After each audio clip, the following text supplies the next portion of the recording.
Hey there everyone, welcome back to another video. This video is IGCSE Economics, Money and Banking. Let's start. So the meaning of money. Prior to the creation of money, individuals and firms had to accept other goods and services as payment or be self-sufficient by providing everything required.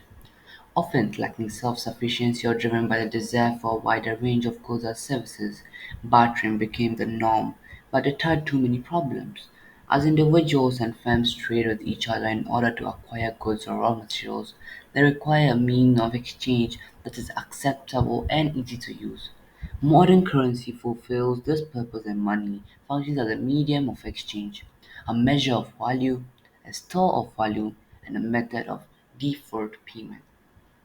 Okay, so what this here was trying to say that in the olden times before currency came into play, people used to use the barter system. Let's say I have two cows and I need food grains, so I will give you one of my cow in exchange for some of the food grains, which will fulfill my desire. But then one cow is not equivalent to food grains. If I take if someone has one full bag of greens and I have one full cow and I just want half the greens, it's not it doesn't mean I'm going to cut my cow in half and give it to him. It will be useless. Just it just didn't make sense. And that is when currency or money came into play.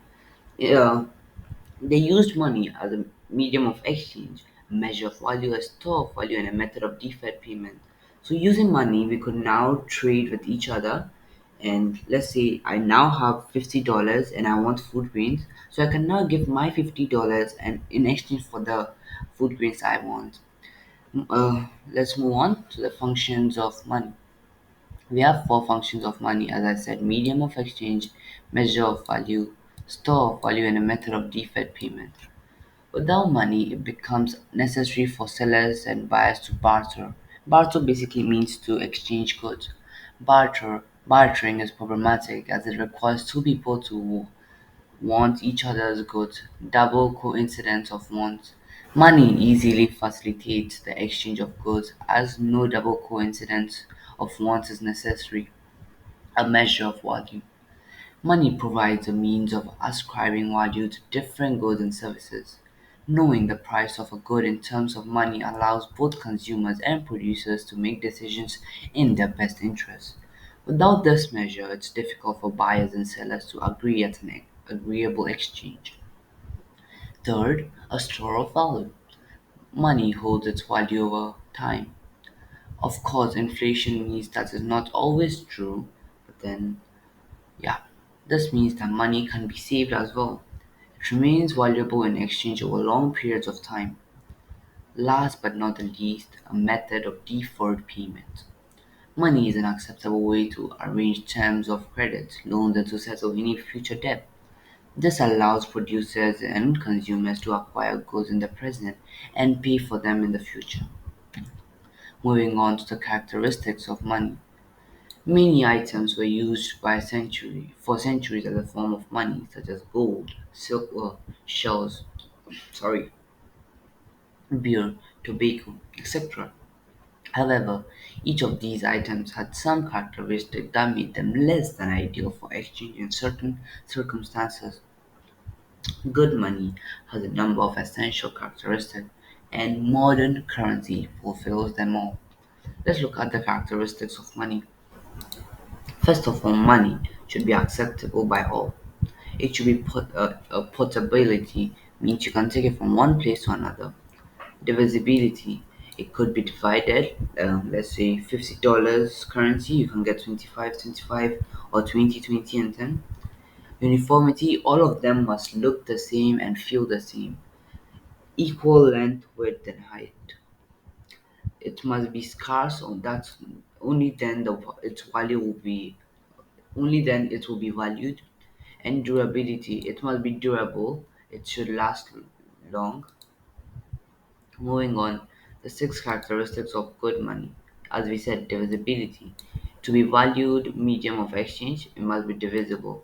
50 notes can be exchanged for 10 euro notes or 1 euro coins. That's what I said. Acceptability. A currency must be valued and widely accepted by society as a valid way to pay for goods and services. Durability.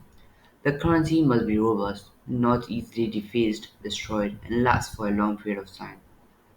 It must be scarce or scarcity. The supply of the currency should be such that it remains desirable and retains its value in the market. Oversupply would decrease its worth. Uniformity. In order to be a valid measure of value, each denomination must be exactly the same. Example, every $50 note must be exactly the same. Portability. Good currency is easy to carry or conceal. And by the way, one note of let's say $50 or any note is approximately 1 gram. So which means it's easy to carry anywhere. 1 gram. Sorry. Functions of central banks. This is where banking comes into play. The functions of central banks. Central banks play a vital role in maintaining stability in the financial system. Additionally, the policy tools at their disposal help to meet government economic objectives and create economic growth. So central bank, let's say okay, I want you all to do one thing. Go and find out where the central bank of your country is. For example, I'm an Indian and I come from Nagpur. I know that there's the RBI, Reserve Bank of India, in Nagpur. So I want all of you to go and find out the central bank of your country and let me know in the comments. Moving on, the functions of central banks. Central banks play a vital role in maintaining stability in the financial system. Oh, I think we already did this. Sorry. Okay, so the role of the central bank. It has four rules. It is the government bank.